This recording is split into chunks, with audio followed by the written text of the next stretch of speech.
So, Fritznel, welcome to the Black and Raw podcast. It's really good to have you on. Yeah, thank you, Tino. Thank you for having me. It's a pleasure to be with you today.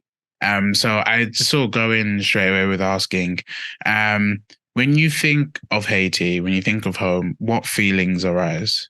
When I think of Haiti, I can say this always this mixed feeling.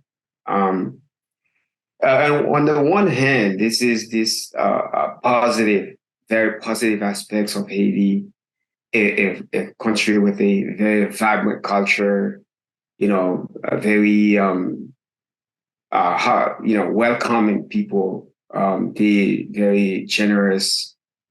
Hospitality is very extraordinary and among Haitian people. Also, you're thinking about a country where people are hard workers. Mhm. You're thinking about the beauty of the nature, the landscape, the mountain tops and the hills and the valleys, the rivers, the natural lakes and waterfalls and nice, beautiful beaches and historical site, a country rich with history. You're thinking about all that, the positive aspects. But on the other hand, there is this feeling of sadness for what the country has become over time, with mismanagement of resources, with a very cruel inequality, where the rich are too rich, and then the Mhm. poor, the impoverished people, the impoverished people, they become too poor. So this is the really the mixed feeling that I always feel when I think about my home country. Yeah, I feel like that's sort of quite a story that is quite prominent amongst different sort of African countries. Because even when I think of Zimbabwe, like I didn't, I was pretty much like I came to England when I was like 6 months old. But like from the times I've visited, and from the stories that my parents have told me, stories from what my cousin has told me, it used to be quite a beautiful place and quite a lush place, but from what it is now with all the political corruption and the, as you say, mismanagement of resources, and it's sad because you know what your country can be, but there are people there that are actively just being selfish and not thinking about what is best for the people of the country. So I hear you when you say that there's this spirit of joy and celebration of the beauty of the country and the people, but then you're just thinking this country can be so much better. Like, but there are people in power that are sort of just taking that away from us. Exactly. Yeah. So I guess like, how would you describe, um, amongst all of this that we've talked about, how would you describe the spirit of the Haitian people? I mean, part of it is this sense of hospitality. Haitians are very they are very they make up a very good guess. Mm, From very early on, uh, after independence, and from that dated back to 1804. So that country was built around the idea of welcoming people from around the world who's suffering, whoever has been oppressed mm, by the imperial powers, the colonialism, or you name it, the exploitations. They once they reach Haiti, they become free, and then they become human again.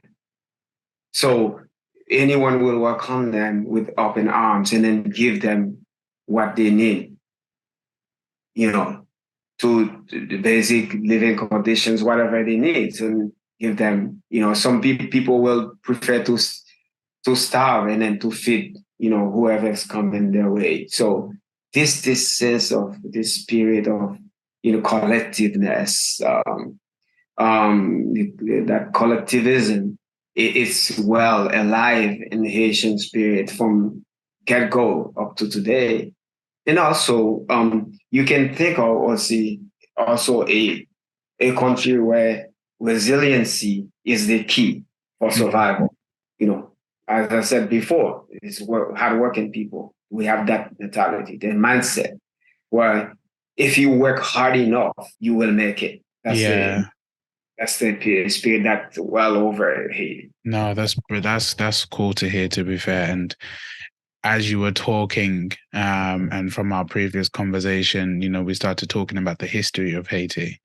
And I only not recently, maybe about a year or two ago, learned that, Haiti was the first country to have a rebellion against slavery and was the first country to become a republic. And Mhm. by the sounds of it, in terms of when you're talking about the spirit of the Haitian people, that really comes from that act of rebellion of like, no, we're going to Mhm. rebel against a system that is awful. And, Mhm. then when I further learned about how they were sort of punished for that, it really sort of disheartened me and made me really sad actually. And I guess for someone that's from Haiti, like how has that history been taught to you guys, or can you just give me or my audience a better download of Haitian history? Um, hey, I mean, I would say to me, in my conceptions of at least the way I perceive Haitian history, I perceive it as the history of humanity, of the history of mankind. It's not just unique to Haiti. Of course, Haiti, mobilized all the concept around, human dignity. Um, but that's what should be for the world. You know, so when slavery started in Haiti, on that island so-called Hispaniola, which is basically in reference to Spain, because Spain was through Christopher Columbus in the 1500s, yeah, basically landed on the island. The island name at that time was Haiti or Haiti, because that's from the our language, the indigenous people who lived on that island at the time. That's the language called Taino. So in that language, so the island was called Haiti, which means um, land of high mountain. So it's a beautiful place in the heart of the Caribbean, in the heart of the Atlantic Ocean in North America, and which basically had an inhabitant very organized for the time. So Mm. well structured and government in place, well structured for the time. But then the European would say, oh, they discovered that island. Discover it in the sense that, oh, there's nothing there. So we found an empty place. So we're going to put our flag on it, Mm. which was not true. So this, you see, from the beginning, there's this vicious like conception that constructed around the being of that place that was not really true, the truth.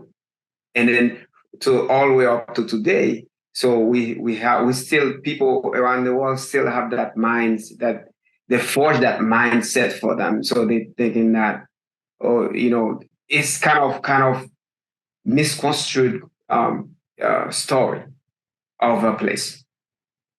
So once they when they landed on the place, they to try to they seized, basically try to seize the island. They saw on it the beauty, they saw on it the beaches, they saw on it the mountains for hiking, or they see the possibility for agriculture, because Europe it's not that much on agricultural Mm. land. Yeah. So they find this jars, they call it the pearl. They found this pearl of the Antilles. So this is what. So they're trying to basically settle.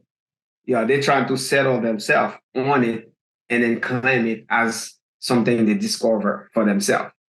So the inhabitants at the time, the indigenous people, they fought hard, but they couldn't resist the heavy European armies and coming at them.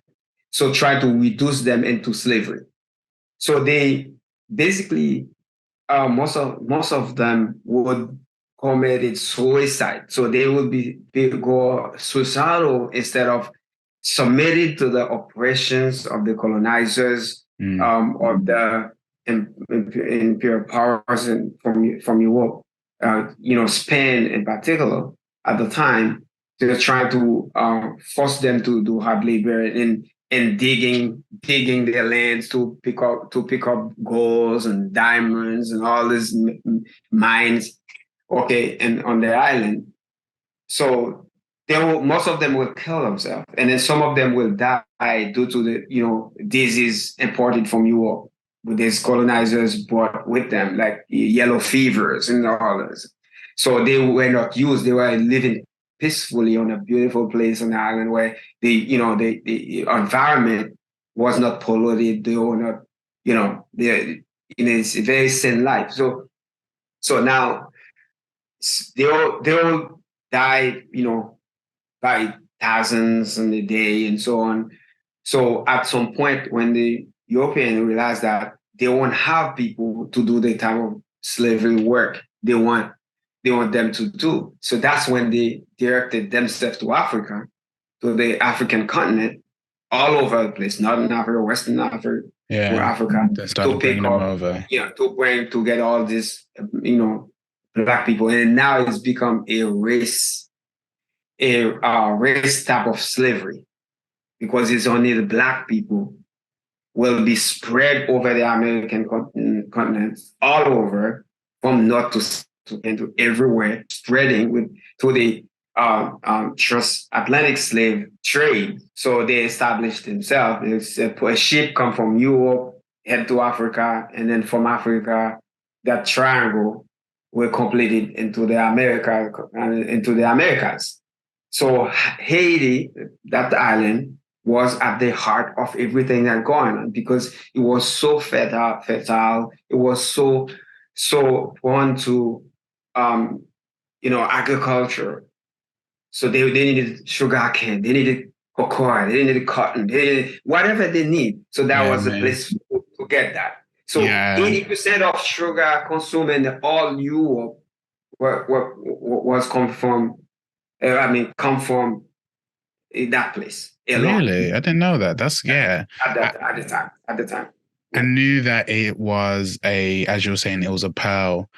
And I'm sure you'll get onto it in terms of the Haitian Revolution. But the fact that they were like, no, this is our biggest money maker. We need to get this back, because it made everything. And like, it was, the coffee came from there, like, as you're saying, cotton, sugar, like, it was the biggest earner, which is a bit awful to talk about a country like that, but it was, wasn't it?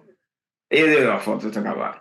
And then from there, so with these African people, and to reduce into so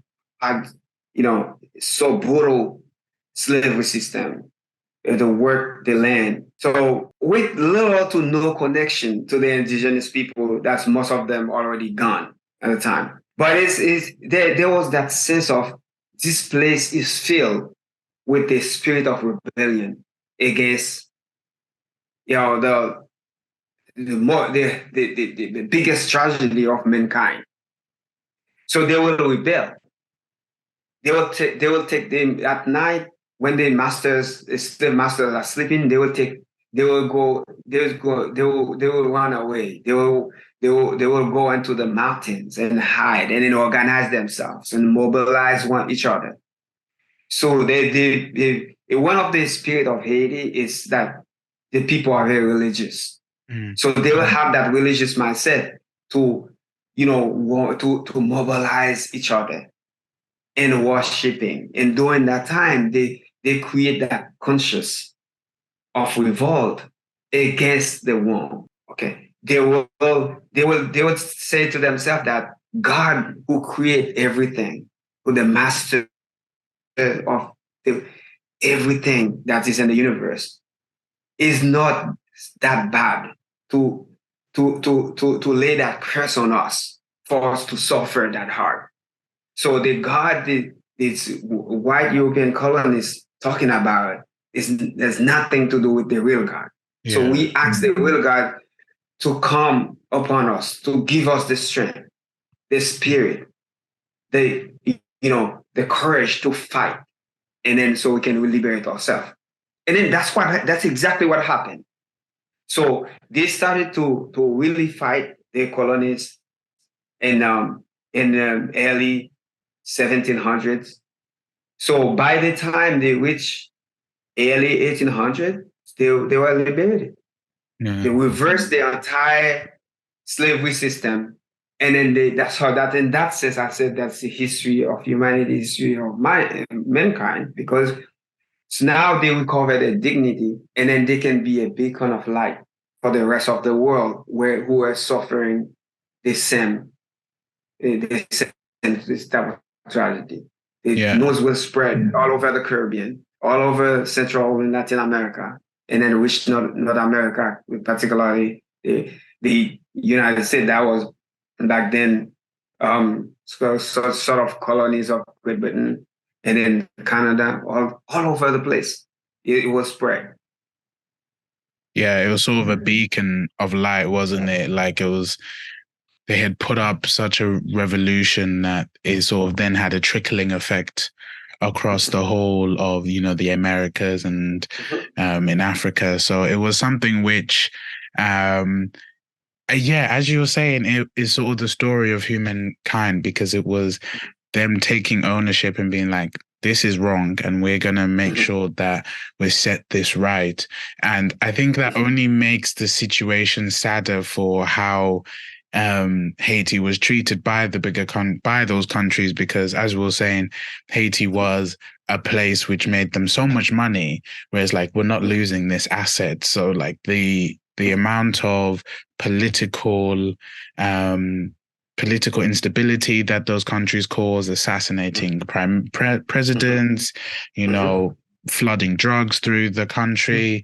It's like, and even giving them so many fines and so many, like having to repay back for rebellion. Imagine someone come to you and like, you know what? You have to pay for us imprisonating you and making you work slave labor. It's like, what? Like, what? It's even more of an injustice. You're like, who are you to say that I have to pay you for you being awful to me? Makes no sense. But yeah, that injustice is just, it's even sadder because it's like these people are the people that started a revolution and now they're being punished for that revolution. Exactly. And then this is exactly what Haiti has become. That's what the country, the people, the real people of Haiti still paying for up to today, is because, of course, they couldn't let that shiny prize slip away from them. But also there's the bigger picture where they cannot let Haiti be an example for the rest of the world, where those empires dominated for centuries, and then exploiting for centuries, and then the rest of that, millions of African people, reduced to slavery, reduced to nothing, like they treated them as animals, and then just to like machine to produce for them, but not human being. So Haiti was becoming that example, for the rest. So they couldn't tolerate that. Yeah. So then that's why they punish you so hard. They force them to, they extort them to pay that indemnity. And so that they have no economic, no financial means to prosper, to build a country.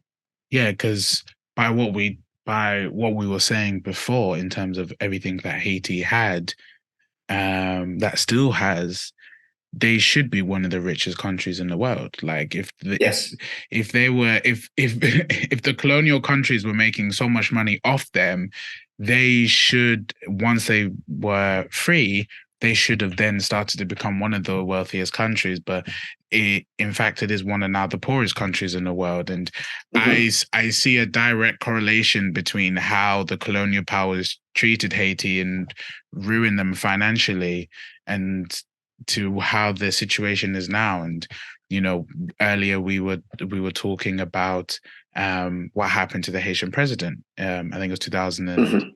2021. 2021 in July 7th, precisely July 7th, 2021, the president get assassinated. But that he that's history repeating itself. He's not the first and last one. Certainly that happened too. So prior to him, we have four other president that was just violently assassinated in the condition. The very first one was in 1806. Who was the leader of the revolution? Jean-Jacques Dessalines was the first Haitian head of state assassinated. So it was a plot, you know, run by people in Haiti, by a certain tiny factions of the elites in Haiti, and complicity were foreign powers. And then that same history repeated about 60 years later. We have another president, same thing. And then on and on up to 1915, we have another one. And then that created a pretext for an American invasion of Haiti. For 111 years, we never, after revolution, we never have a foreign boat on our soil. And then they're creating pretext after pretext after pretext after pretext. And then they say, oh, yeah, you guys killing each other. You guys, in such a chaotic and, way that you cannot manage a country. So let us come to help you. In 1915. So for the very first time since independence, over 111 years, we have a foreign invasion of, imperial power invaded the country and occupied for 34 years. Wow. And then that's the kind of society Haiti has become. For those 19 years, rather, it's lasted the occupation, U.S. occupation at our first, because it's not the only one. We will have several more in the invasion later on. Because what happened is, at the time that American interests, get, into the mix. So they will invade, and then they tend to fix what that interest was that was kind of getting away from them. They kind of put it back in place. And then once they put it back in place, they leave. But Haitian people, they by nature, they're fighters. They will start to regain their authorities again. They will start to reorganize themselves again. And then once they see again that the interest will slip away again, they will invade again. So that they will happen several times. But that first time, it was 19 years of occupation. So from 1915 to 1934. So that's all the institutions we have, everything we have. They kind of revamp, reshape everything based on, American, foreign interests. So every policies that been, enforced in Haiti, those policies, you have to enforce policies that 100% will favor American interests. Otherwise, there will be a military invasion. There will be something. Yeah, they'll do something. They make up some excuse to come back again. Yeah, exactly.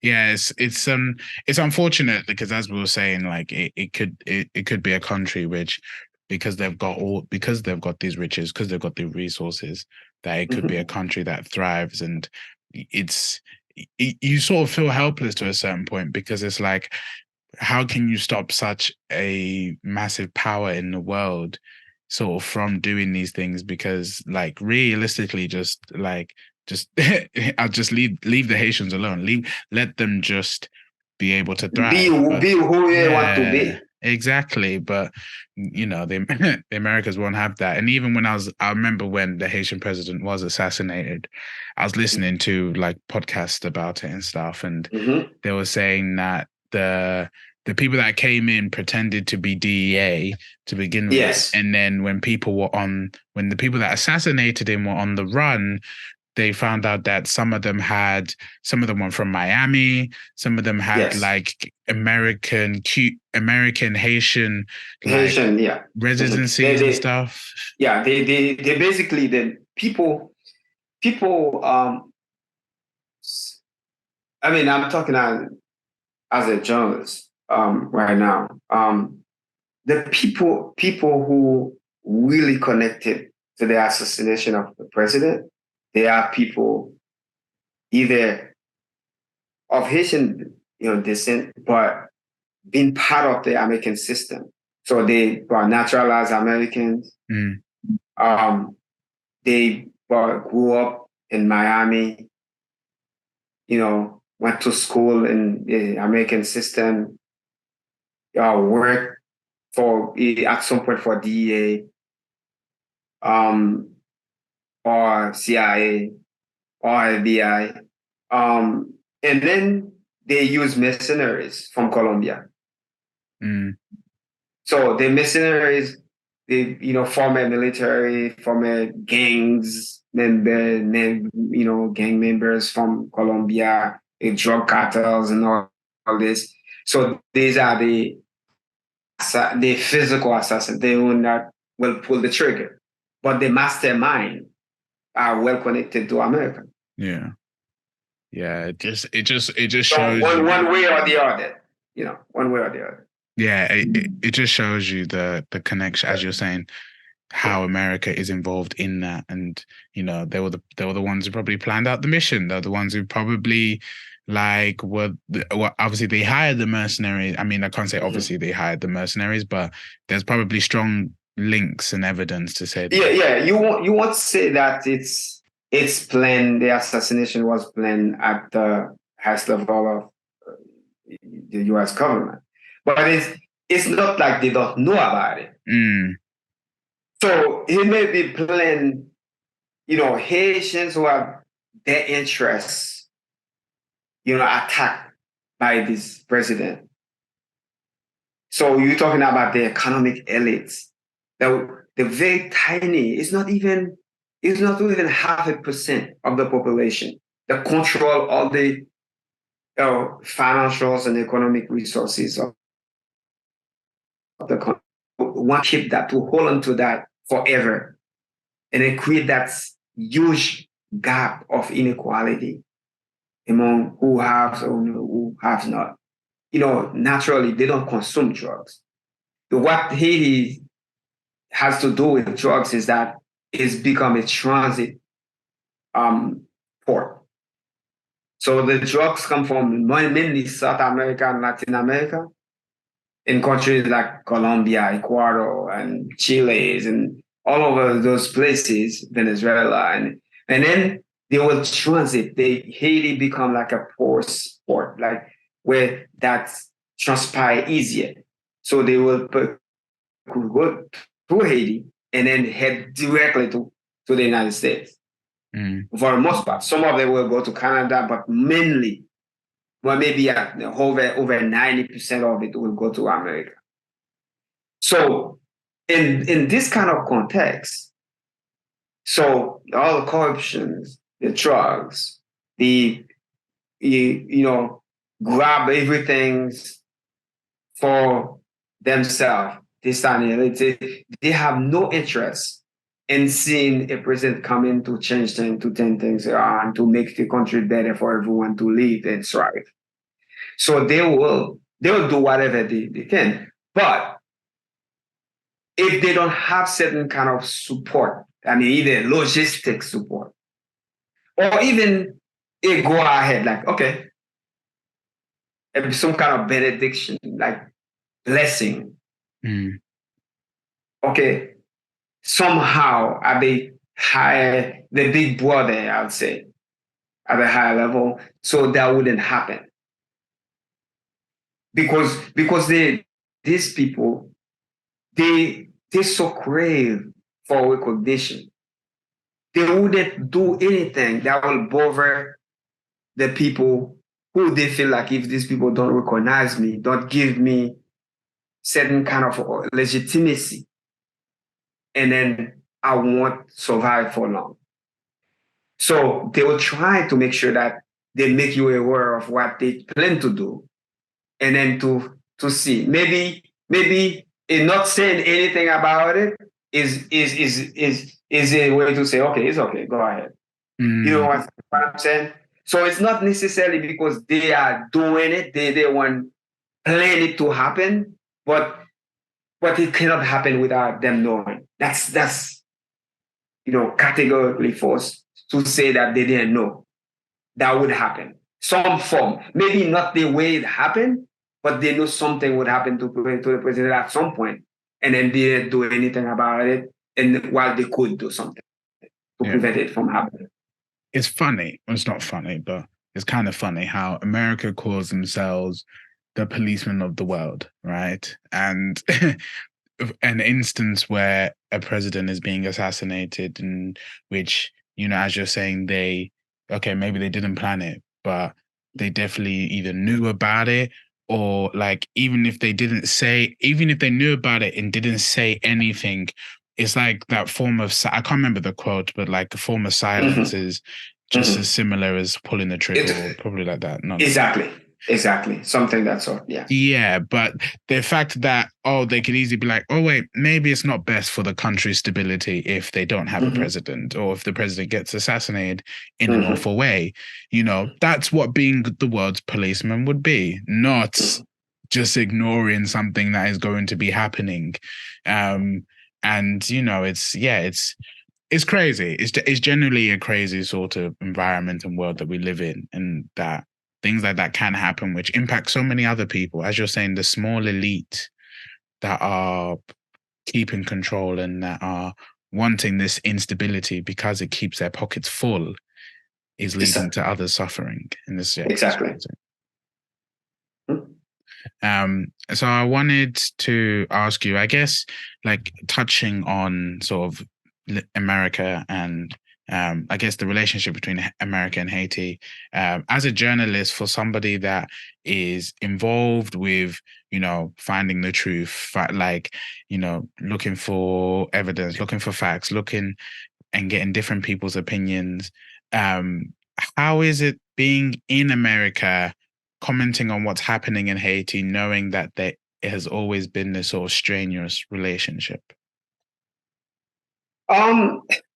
You have, when you think about Haiti, when it's come to Haiti, any story about Haiti always have this kind of dual, some kind of contradictions and dual, binary, I'd say, perceptions. And on one side, one group of people will think that, okay, everything that happened bad with Haiti, it's because of American influence, which is true. And then there's another side of the story where a group of people will think that, okay, anything that happened in Haiti is because Haitians are so divided, Haitians are so incompetent, Haitian, and everything that goes wrong is because of Haitians' fault. This is what dominated the discourse in America. So even when you have a natural tragedy like the earthquake in 2010 that happened, I don't know if you recall about it. It's very tragic. 7.2 magnitude earthquake that devastated the capital city and the metropolitan area of Port-au-Prince.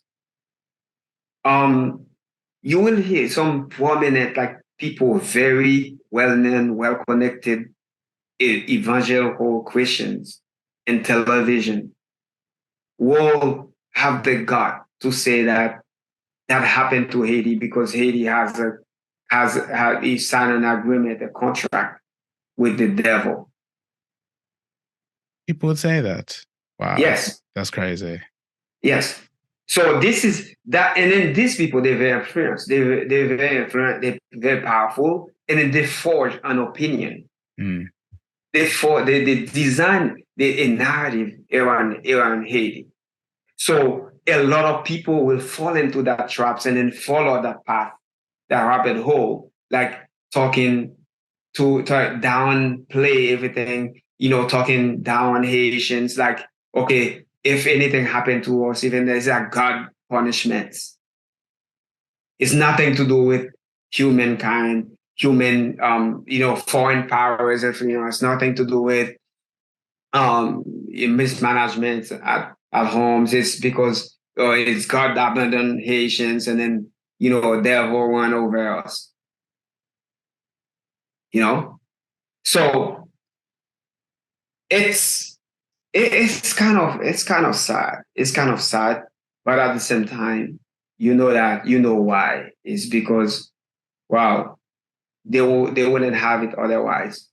We as a people, we Haitians, we have to take our destiny on our own hands, well, how as we did during the rebellion period, and to get ourselves into freedom.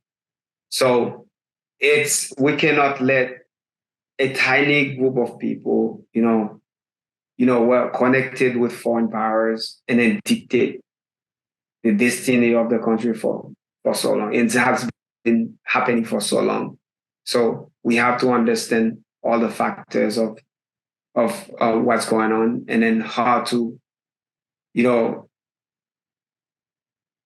do what I call it is in my book, some kind of soul searching to see where we at fault really, because me is not a binary choice, like either it's just the foreign powers or it's Yeah. just the Haitians, but it's a mixture of a find how where we people we are faulty, and then to what we need to address, you know consequently, to make sure that we fix our own problem, and then we always keep our eye open.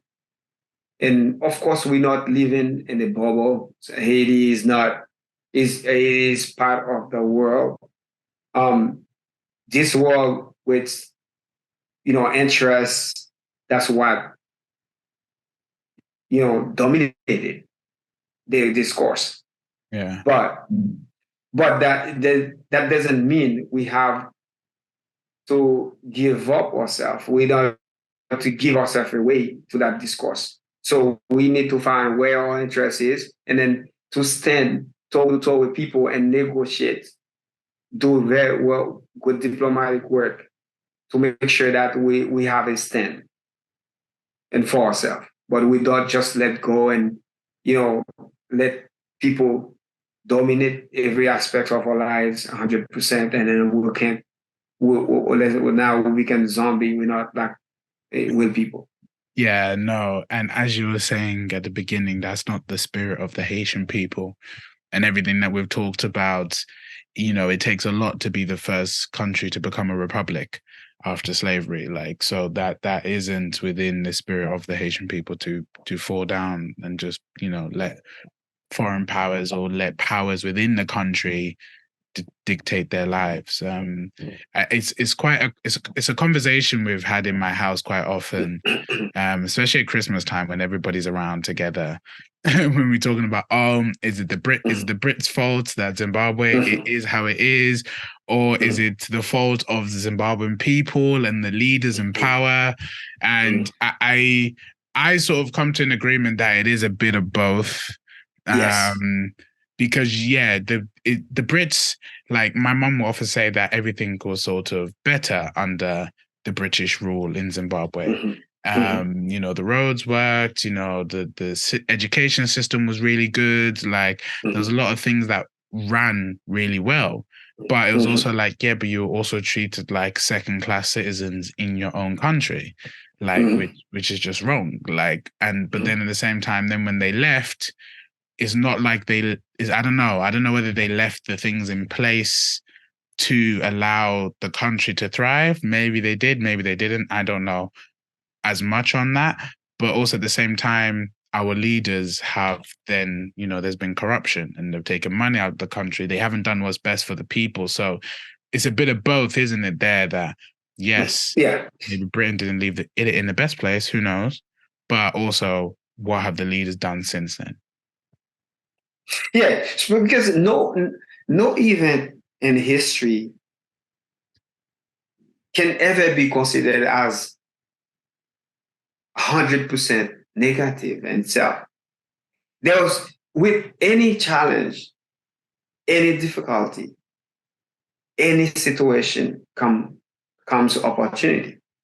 So it's all depend on how you know, manage both the problem, the issue that come with that event, and then the opportunity that arises from it. So how you profit from it, how you organize yourself so that you take advantage of you turn the negative side of it, you minimize, you mitigate the negativity of it. You minimize the effect of it. And so the what you can profit from it as benefits, as opportunity, so you maximize those. And then this it is true for Zimbabwe, it is true for any other country that has been under influence of imperial powers, like Haiti. So because when in my experience, what I see is like, okay, anytime you have this kind of event where you have foreign interventions and all that, so it's not 100% common like a negative thing. There's good side of it. So Mm. understanding what is good on it, how you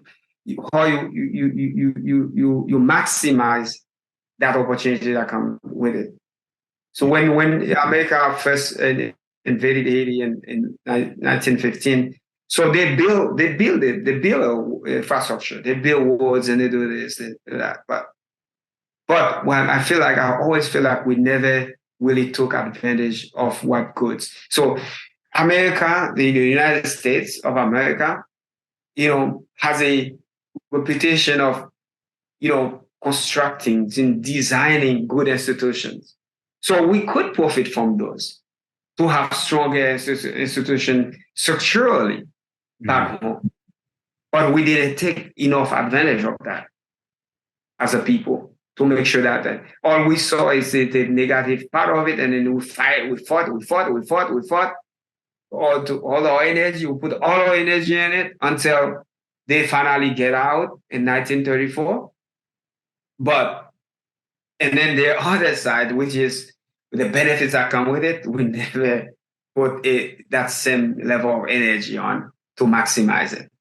Yeah, there was a conversation I was listening to on a podcast which was talking about is China's investment good for Africa?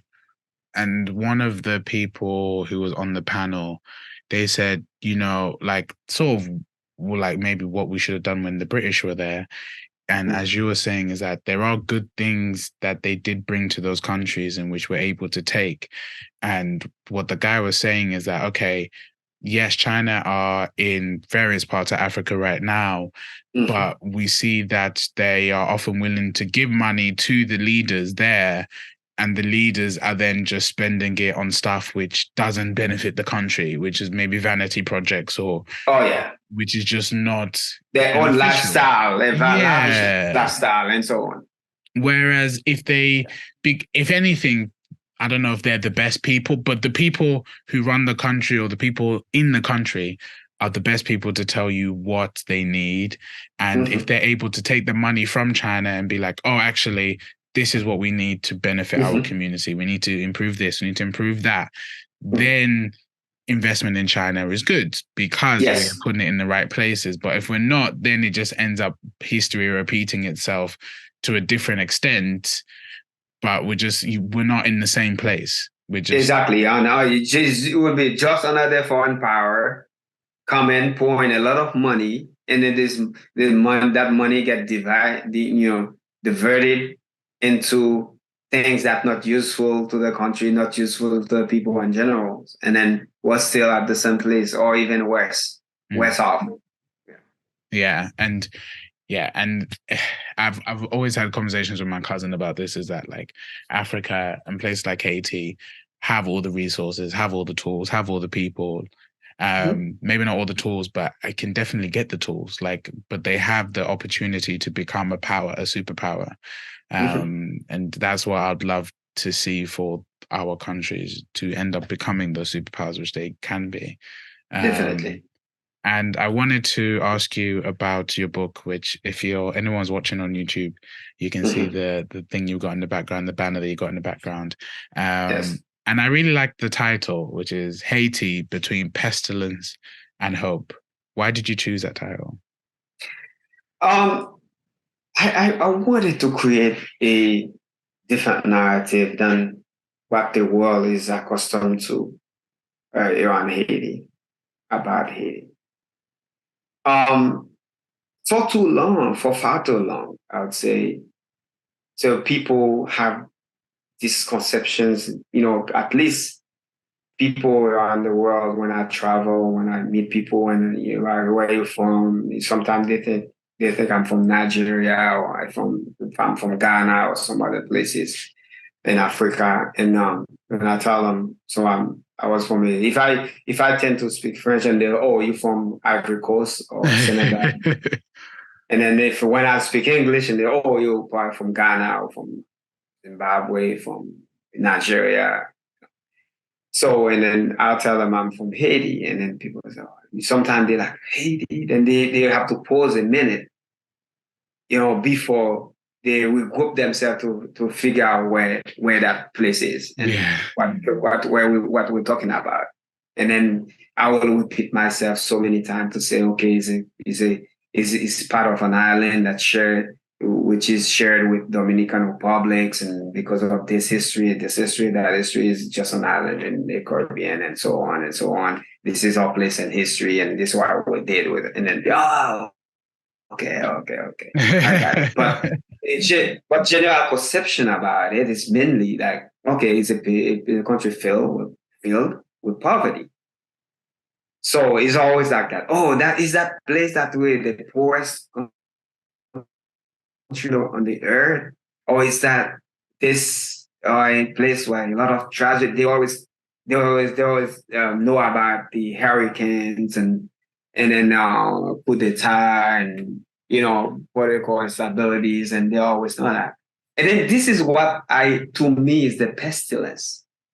Is that permanent disease that plague over the country for so long? All these aspects they in them and this people's mindset about the country but on the other hand I have this that other side of the story that's not maybe not has not been told or not sufficiently told, not enough not reported enough, so people can understand that the country is not just about poverty. It's not just about all these things that's been going on wrong or that went wrong in the past, but also it's a country where hope is well alive. Mm. It's a vibrant culture. It's a country where you have, people enjoy themselves. There's good music. There's good food. It's, coming from the agricultural crops of the land nationally. You got the tropical foods. You have, ton of different kind of vegetables. You have the nice, beautiful, and then there are a bunch of rivers. You have natural lakes, natural waterfalls. You have the mountain. So that you can use for so many different things, and you have the country is rich with history that they can attract tourism. That it's nice, beautiful beaches like all of it. Like we have some secluded beaches that's in our country where is the only one of that kind in the Caribbean. So maybe you have heard about Lovely, that the so that special resort where this cruise ship from Norway, they call Caribbean Royal Caribbean. So always taking tourists all over the world and then bringing to enjoy the beauty of the island of Haiti. Yeah. To that resort, and they making it private resort because one of the president back in 1996, basically signed a lease agreement with them with that cruise line, and then they make it a private beach, a private resort where they will bring all these different rich tourists by thousands a day in and to enjoy the beauty of it. So we have and it is not just this one, we have so many more. They could do the same for the benefits of the country. But unfortunately, that one, the president lists to their coastline. So doesn't really benefit the country as a whole as it should have been benefiting. Yeah. It's like pennies over the head of everyone that coming to visit. So that's what the country received. And then there's not even a good road, a good highway to connect the main capitals, the main city, a port city, that's a Haitian, which is about 20 miles away from that beach. There's not even a good road to build to connect the tourists to the city, to the port, to that port city, where when they come in, they can come into the city town and spend money in there and increase the economy and add value to the economy, add value to people, and etc. etc. So they will stay right at the resort and there enjoy the beach and do whatever, and then go back to their place, and they're not really visiting the country. Sometimes at some point before 2015, I think, then they wouldn't even say to the tourists they're bringing them to Haiti. They would say somewhere in Hispaniola, like something like foreign that nobody know what it is. Yeah. Oh, that's what? That's wrong. Until some book recognized that, but before it was La Bali Hispaniola. That's crazy. That's absolutely crazy. I never knew that. And even you just talking now, like, I see what you mean about pestilence and hope, because yes, there is, as you're saying, this dark cloud that when people think of Haiti, that's what they think of. They think of the bad, they think of the negative, but they don't think of the hope. They don't think of the spirit of the Haitian people. They don't think of the beauty and of just the landscape. And, as you're saying, there's these beaches which are just absolutely gorgeous. And, it's even making me sort of rethink my idea of, okay, what is Haiti? Like, okay, sure, I have information about what's happening to the people in the country, but I don't have information about what makes it so beautiful. And I'm glad that, there's people like you out there that are using your platform, talking about the hope that is there within Haiti. Yes. And then one of the aspects of the hope I talk about in the book is that one bad thing is that we have a very low life expectancy due to all these different factors, and have the healthcare infrastructure in the countries and all this, and all the hardships people have been enduring over the years. That reduced to the level of life expectancy in the country. So it's between 63 and 67. So that means what? And then the country still have close to 12 million people.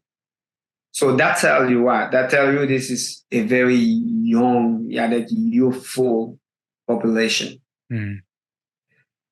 So more over 1/3 of the population is between 0 and 15 and 14. So under 15 Wow. years of age. So that tell you that's the hope. So wherever there's youth, there's young people. There's opportunity for so much to happen. It just take the right leadership, the right project, the right vision, the right action, the right policies, and then to turn the nightmare of a country into a beautiful thing that it is already naturally, and then for everyone to strive and live. I've loved this whole conversation that we've had, and I just wanted to ask you one final question. And I think what you said about the age population of Haiti and the life expectancy in that, where you've got youth, you've got hope. And so I want you, like, this is a question I sort of ask all my guests, and I tailor it depending on who's on and stuff like that. But I wanted to ask you, if there's a young Haitian boy listening to this conversation, how can something that you know help them with an understanding of themselves?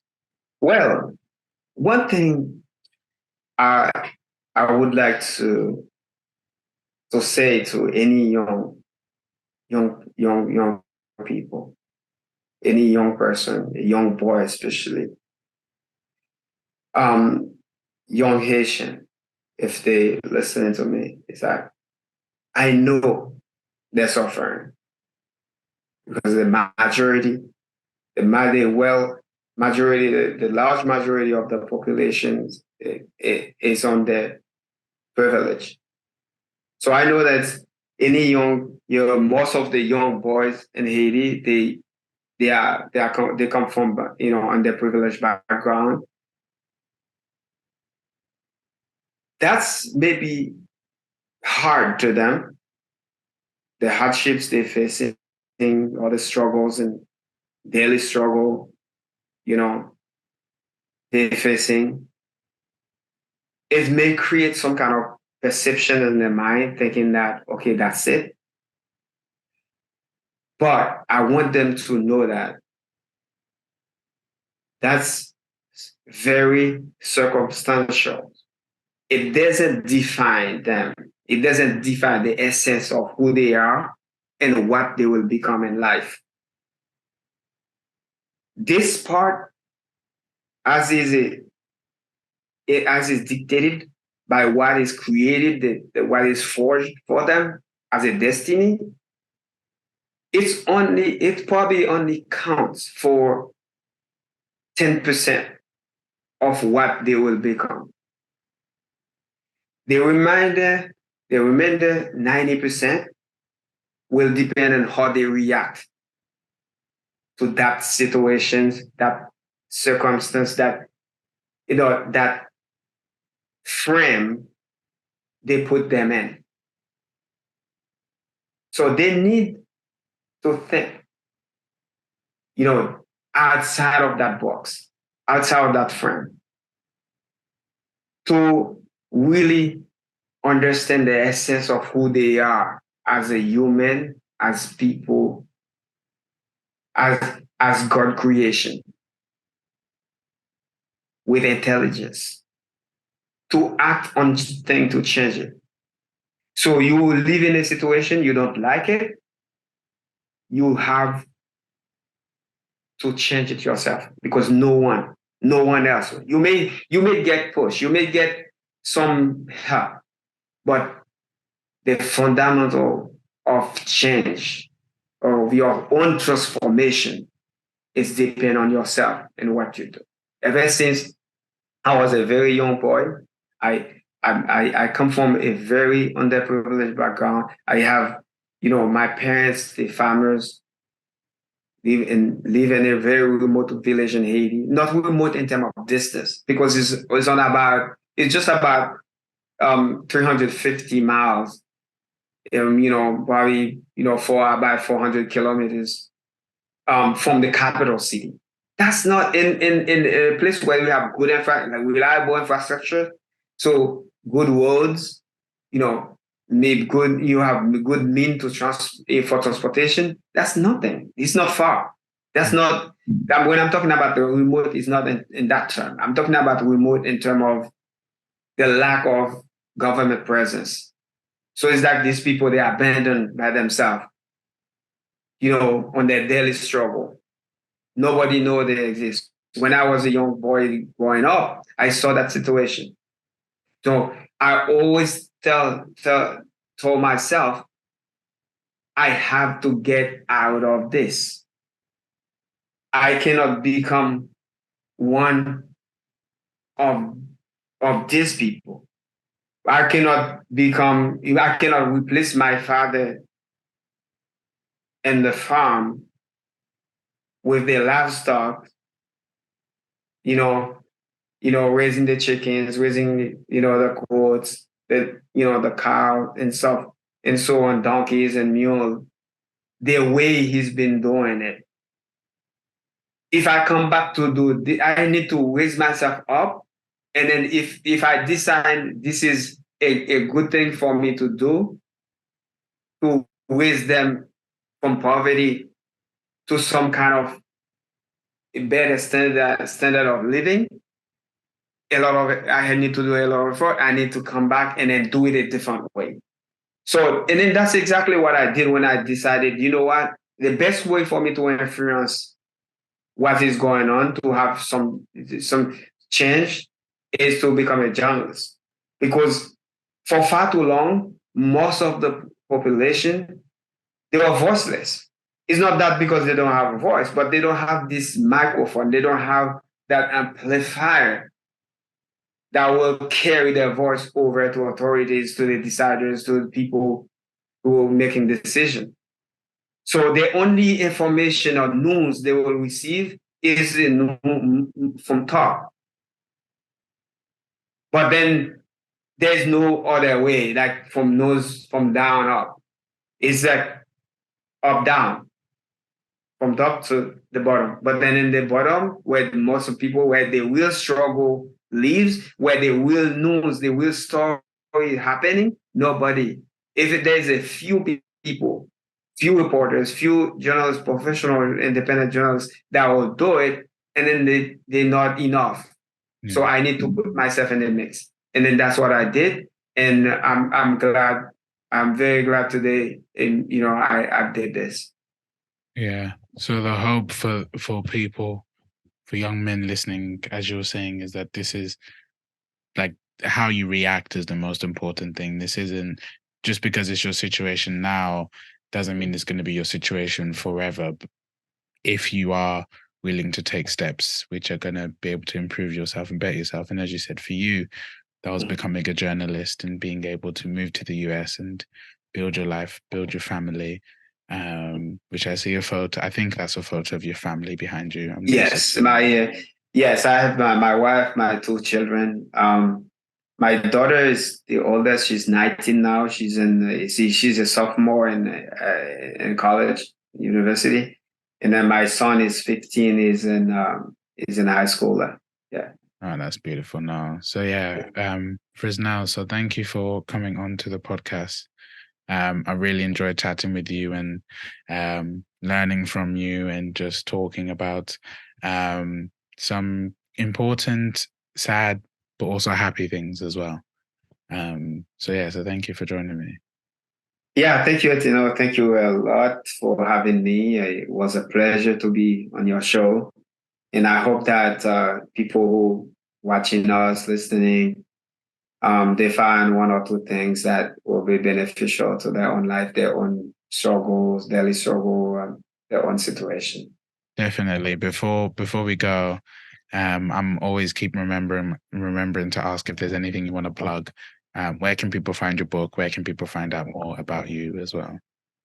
Yeah, the good thing about my book is available everywhere, especially through Amazon, which is a major online book retailer seller. So they will find it anywhere in any country you are in the world. You just find your Amazon, local Amazon, national, and within hours or a day or two, you get the book in your Yeah, they're hand. fast. And then I also have a website on my name, my full name, Fritznel, Octave.com. You go there, you find plenty of the stuff I do, and you get familiar with me very well and what I do, and we can continue our conversations and so on a regular basis.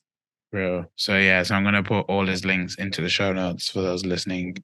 You can go and find out more about Fritznel and go and get his book. And yeah, so thank you very much for listening, guys, and I hope you have a good day. And for Fritznel, thank you for joining me too. Yeah, thank you for having me.